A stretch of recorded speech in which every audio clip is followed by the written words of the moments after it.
তারপর এই ডকুমেন্ট বের হয়ে উনি পালানোর অনেক চেষ্টা করছে, বাট পালাতে দেই নাই আমরা পালাতে দিচ্ছি না কাউকে। বলছি যে তাহলে আপনি ফার্স্টে কেন বললেন না? বলেন ফার্স্টে আমি ভয় পাইছি এইজন্য।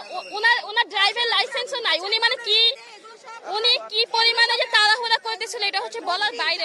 হ্যাঁ, এখন আমরা হচ্ছে গিয়ে আমরা এখন সেনাবাহিনী আসবে, আমরা তাদেরকে কল দিয়েছি, তারা আসবে, তাদের কাছে সবকিছু হস্তান্তর করা হবে আর কি। আমরা সেনাবাহিনী ছাড়া এটা আমরা কারোর কাছে দিচ্ছি না, আমরা তাদের কাছেই দিব।